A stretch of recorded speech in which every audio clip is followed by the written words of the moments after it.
ಜಿ5 ಇರುವಾಗ ನೀವು ನಿಮ್ಮ ನೆಚ್ಚಿನ ಶೋಗಳನ್ನ ಎಂದಿಗೂ ಮಿಸ್ ಮಾಡಿಕೊಳ್ಳುವುದಿಲ್ಲ. ಅದು ಸಂಪೂರ್ಣ ಉಚಿತವಾಗಿ. ಬಾವಿ ಬತ್ತೋವರೆಗೂ ಸಾಗರದ ಮಹತ್ವ ಅರಿವಾಗೋದಿಲ್ಲ. ಎಲ್ಲವೂ ಬರಡಾದ ಮೇಲೆ ನೀರಿನ ಮಹತ್ವ ಅರಿವಾದರೆ ಪ್ರಯೋಜನ ಇಲ್ಲ. ಅಲ್ಲ ಭಗವಂತ, ನನಗೊಂದು ಡೌಟು. ಭೂಮಿ ತುಂಬ ನೀರಿದೆ, ಅದರಲ್ಲೂ ಮುಕ್ಕಾಲು ಭಾಗ ನೀರೇ ಇರೋದು. ಆದರೂ ನೀರಿಗೆ ಯಾಕೆ ಇಷ್ಟೊಂದು ಬೆಲೆ? ನಿನ್ನ ಪ್ರಶ್ನೆ ಸರಿಯಾಗೇ ಇದೆ ಶಿವಪ್ರಸಾದ್. ಅತಿಯಾಗಿ ನಿರಾಯಾಸವಾಗಿ ಯಾವುದೇ ಕಷ್ಟ ಇಲ್ಲದೆ ಉಚಿತವಾಗಿ ಸಿಗುವಂಥದ್ದಕ್ಕೆ ಮನುಷ್ಯ ಬೆಲೆ ಕೊಡೋದೇ ಇಲ್ಲ. ಅದು ಸಂಬಂಧವೇ ಆಗಲಿ, ಸಂಬಳವೇ ಆಗಲಿ, ಸಾಂತ್ವನವೇ ಆಗಲಿ, ಸಾಮರಸ್ಯವೇ ಆಗಲಿ, ಹೇರಳವಾಗಿ ಸಿಗುವುದರಿಂದ ಅದಕ್ಕೆ ಬೆಲೆ ಇದೆ. ಆದರೆ ಕಣ್ಣೀರು ಹನಿಯಾಗಿ ಸಿಗುತ್ತೆ. ಹಾಗಾಗಿ ಪ್ರಪಂಚದಲ್ಲಿ ಕಣ್ಣೀರಿಗೆ ಬೆಲೆ. ಬೆವರು ತೊರೆಯಾಗಿ ಹರಿದರೂ ಅದಕ್ಕೆ ಬೆಲೆ ಇಲ್ಲ. 100ಕ್ಕೆ 100 ಸತ್ಯ ಭಗವಂತ. ಕಳ್ಳ ಸುಳ್ಳ ಮೋಸ ಮಾಡೋರು ಕಣ್ಣೀರು ಹಾಕಿದ್ರೆ ಈ ಸಮಾಜ ಅಂಥವ್ರನ್ನ ಸುಲಭವಾಗಿ ಒಪ್ಕೊಂಡ್ಬಿಡುತ್ತೆ. ಅದೇ ಕಷ್ಟಪಟ್ಟು ಬೆವರು ಸುರಿಸಿ ದುಡಿದ್ರೆ ಅವ್ರಿಗೆ ಬೆಲೆ ಸಿಗೋದಿರಲಿ, ಸಮಾಜ ಅವರನ್ನ ತಿರುಗಿ ಸಹಿತ ನೋಡೋದಿಲ್ಲ. ಶಿವಪ್ರಸಾದ್, ಜಗತ್ತಿನಲ್ಲಿ ಇವತ್ತಿಗೂ ಕೂಡ 180 ಕೋಟಿ ಜನರು ಪರಿಶುದ್ಧವಾದ ನೀರನ್ನು ಕುಡಿಲೇ ಇಲ್ಲ. ಅವರು ಕುಡಿತಾ ಇರೋದು ನೀವು ಬರೀ ಕಣ್ಣಿನಿಂದ ನೋಡಲಾಗದ ತ್ಯಾಜ್ಯ ಮಿಶ್ರಿತ ನೀರು. ಜಗತ್ತಲ್ಲಿ ನದಿಗಳೇ ಇಲ್ಲದ 22 ದೇಶಗಳಿವೆ. ಎಷ್ಟೋ ದೇಶಗಳು ಕುಡಿಯುವ ನೀರನ್ನ ಬೇರೆ ದೇಶಗಳಿಂದ ಆಮದು ಮಾಡಿಕೊಳ್ಳುತ್ತಿವೆ. ವರ್ಷದಲ್ಲಿ 35ರಿಂದ 40 ಲಕ್ಷ ಜನ ನೀರಿಲ್ಲದೆ ಗಂಟಲೊಣಗಿ ಸಾಯ್ತಾ ಇದ್ದಾರೆ. ಹಾಗಿರುವಾಗ ನೀರನ್ನ ಪೋಲ್ ಮಾಡೋದಕ್ಕೆ ಮನಸ್ಸಾದ್ರೂ ಹೇಗೆ ಬರುತ್ತೆ ಶಿವಪ್ರಸಾದ್? ನೀನಂದುಕೊಂಡಂತೆ ಜಗತ್ತಿನಲ್ಲಿ ಮುಕ್ಕಾಲು ಭಾಗ ನೀರಿರುವುದು ಸತ್ಯ. ಆದರೆ ಅದಷ್ಟು ಸಮುದ್ರದ ಉಪ್ಪು ನೀರು. ಜಗತ್ತಿನ ಅಷ್ಟೂ ನೀರನ್ನು 100 ಎಂದು ಭಾವಿಸಿದರೆ ಕುಡಿಯಲು ಯೋಗ್ಯವಾದ ನೀರಿನ ಪ್ರಮಾಣ ಕೇವಲ 3. ಆ 3ರಲ್ಲಿ 2 ಭಾಗ ಮಂಜುಗಡ್ಡೆಯಾಗಿ ನಿಂತಿದೆ. ಹಾಗಾಗಿ ಜಗತ್ತಿನಲ್ಲಿ ಕುಡಿಯಲು ಯೋಗ್ಯವಾದ ನೀರಿನ ನಿಖರವಾದ ಪ್ರಮಾಣ ಕೇವಲ 1. ಮನುಷ್ಯನ ದುರಾಸೆಗೆ ಈಗ ಮಂಜುಗಡ್ಡೆಯೂ ಕರಗಿ ಸಮುದ್ರದ ಪಾಲಾಗುತ್ತಿದೆ. ನೀವೆಲ್ಲರೂ ಮಾತಾಡುವಾಗ ಮೇಲ್ನಿಂದ ಇಳಿದು ಬಂದಿದ್ಯಾ ಅಂತ ಕೇಳ್ತೀರಲ್ಲ, ಅದರ ಅರ್ಥ ಏನು ಶಿವಪ್ರಸಾದ್? ಮೇಲಿನಿಂದ ಇಳಿದು ಬಂದಿದ್ಯಾ ಅಂದರೆ ದೇವರು ಅಂತ ಅರ್ಥ. ಅದನ್ನ ಆ ರೀತಿ ಬಳಸ್ತೀವಷ್ಟೇ. ಹಾಗಾದ್ರೆ ನೀರು ಕೂಡ ಮೇಲಿಂದ ಬಂದಿರೋ ದೇವರೇ ತಾನೆ? ಆ ದೇವರ ಮೇಲೆ ತಾತ್ಸಾರ ನಿರ್ಲಕ್ಷ್ಯ ಯಾಕೆ ಶಿವಪ್ರಸಾದ್? ಅಲ್ಲ ಭಗವಂತ, ಈಗೆಲ್ಲ ಮೋಡ ಬಿತ್ತನೆ ಮಾಡಿ ಮಳೆ ಬರೋ ಹಾಗೆ ಮಾಡ್ತಾರಲ್ಲ, ಅದು? ಶಿವಪ್ರಸಾದ್, ನಿಂತ ನೆಲದ ಮೇಲೆ ಬೀಜ ಬಿತ್ತಿ ಬೆಳೆ ಪಡೆಯೋಕೆ ಕಷ್ಟಪಡ್ತಿರೋ ಮನುಷ್ಯ ಎಲ್ಲೋ ಇರೋ ಮೋಡಕ್ಕೆ ಬಿತ್ತನೆ ಮಾಡಿ ಯಶಸ್ವಿಯಾಗಿ ಮಳೆ ಅನ್ನೋ ಬೆಳೆನ ಪಡೆಯೋದಿಕ್ಕೆ ಸಾಧ್ಯನಾ? ಹಾಗೊಂದು ವೇಳೆ ಪಡೆದ್ರೂ ಕೂಡ ಅದು ಕೃತಕ, ಯಾಂತ್ರಿಕ, ತಾತ್ಕಾಲಿಕ. ಪ್ರಕೃತಿಯನ್ನ ಮೀರಿ ಮನುಷ್ಯ ಏನೂ ಮಾಡೋದಕ್ಕೆ ಸಾಧ್ಯ ಇಲ್ಲ. ನೀವು ನಿಮ್ಮ ಮಕ್ಕಳಿಗೆ ಆಸ್ತಿ ಮಾಡದೆ ಹೋದರೂ, ಹಣ ಮಾಡದೆ ಹೋದರೂ ಯಾವ ಸಮಸ್ಯೆಯೂ ಇಲ್ಲ. ಏಕೆಂದರೆ ಅದು ಆಸ್ತಿ, ಐಶ್ವರ್ಯ, ಸಂಪತ್ತು ಅಲ್ಲವೇ ಅಲ್ಲ. ಆದರೆ ನಿಜವಾದ ಐಶ್ವರ್ಯ ನೈಸರ್ಗಿಕ ಸಂಪನ್ಮೂಲಗಳು.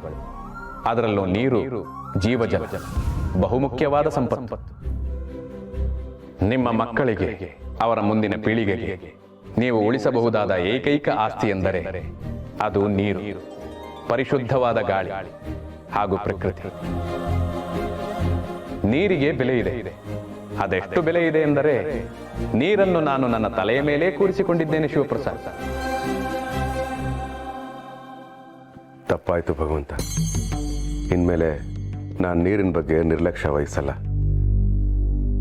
ಎಷ್ಟು ಸಾಧ್ಯ ಆಗುತ್ತೋ ಅಷ್ಟು ಉಳಿತಾಯ ಮಾಡೋದಕ್ಕೆ ಪ್ರಯತ್ನ ಪಡ್ತೀನಿ. ವ್ಯರ್ಥವಾಗಿ ಅದನ್ನ ಬಳಸೋದಿಲ್ಲ.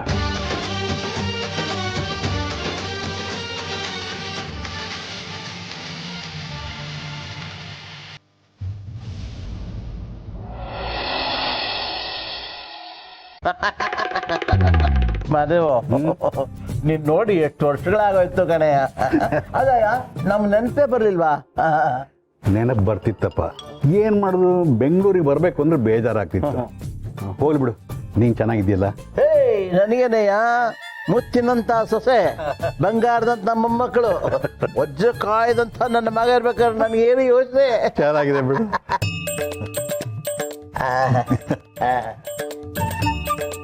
ಒಂದು ಕಾಲದಲ್ಲಿ ನಿಮ್ಮ ಮಾವ ನಮ್ಮ ನಾಟಕ ಕಂಪ್ನಿಲಿ ಕಲಾವಿದನಾಗಿದ್ದಮ್ಮ.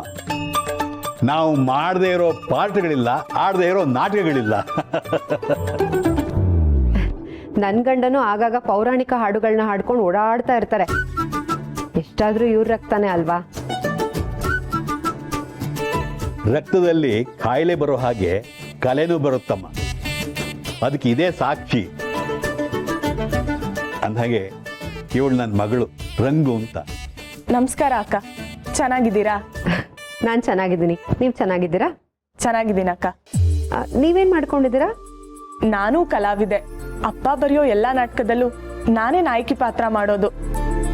ಎಷ್ಟೊಂದ್ ಜನ ನನ್ನನ್ನ ರಂಗನಾಯಕಿ ಅಂತಾನೆ ಕರೀತಾರೆ. ಇವರು ನಮ್ಮ ಅಪ್ಪನ ಶಿಷ್ಯ ಗೋಪಿ ಅಂತ ನಮ್ಮ ಮನೇಲೆ ಕೆಲಸ ಮಾಡ್ಕೊಂಡಿದ್ದಾರೆ. ನಮಸ್ಕಾರ ಕಣಕವು. ನನಗೆ ಅಪ್ಪ ಅಮ್ಮ ಎಲ್ಲ ನಮ್ಮ ಗುರುಗಳೇ. ಇವ್ರು ಯಾವ ಕಡೆ ಕೈ ತೋರಿಸ್ತಾರೋ ಆ ಕಡೆ ಟೆಂಟ್ ಹಾಕದೆ ನನ್ನ ಕೆಲಸ. ಪರವಾಗಿಲ್ಲ ಕಡೆಯ, ಒಳ್ಳೆ ಶಿಷ್ಯನೇ ಸಿಕ್ಕಿದ್ದಾರೆ. ಅಂದಾಗ ಮಾದೇವು, ನಿಮ್ಮ ರಂಗತಂಡ ಹೇಗಿದೆ? ಏನು ಹೇಳೋದು ವಿಶ್ವ, ಕಾಲ ಬದಲಾಗಿದೆ. ಈಗ ಈ ನಾಟಕದಲ್ಲಿ ಪಾರ್ಟ್ ಮಾಡ್ತಿದ್ರೆ ದುಗ್ಗಾಣಿನೂ ಇಲ್ಲ, ಜೀವನಾನೂ ಇಲ್ಲ ಅಂತ ಹೇಳ್ಕೊಂಡು ಎಲ್ಲ ಸಿನಿಮಾ ಧಾರಾವಾಹಿಗಳ ಕಡೆ ಹೋಗ್ಬಿಟ್ರು.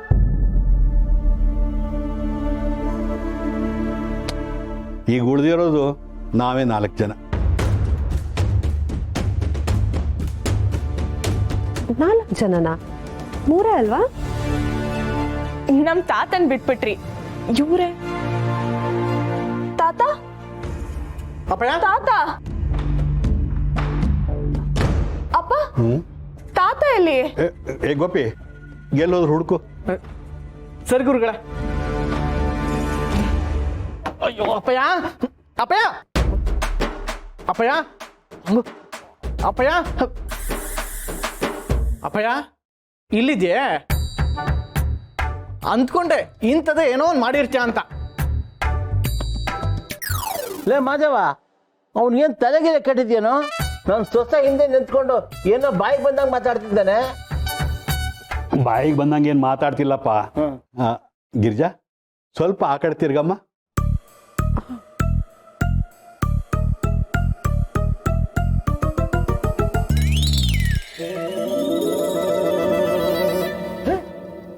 ತಾತ ಎಸ್ಸಲಿ ಹೇಳಿದೀನಿ ಒಂದ್ ಕಡೆ ಹಿಂಗೆಲ್ಲ ಆಡ್ಬೇಡ ಅಂತ. ಸುಮ್ಮನೆ ಅಲ್ಲಿ ಕೂತ್ಕೋ.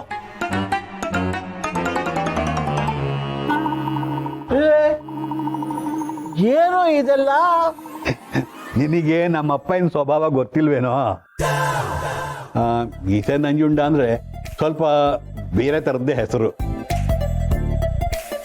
ಆ ಕಾಲದಲ್ಲಿ ಅವ್ರು ಯಾವಾಗಲೂ ಹೆಣ್ಮಕ್ಳ ಜೊತೆನೇ ಇರ್ತಿದ್ರು. ಇತ್ತೀಚೆಗೆ ತೀರ್ಕೊಂಡ್ಬಿಟ್ರು.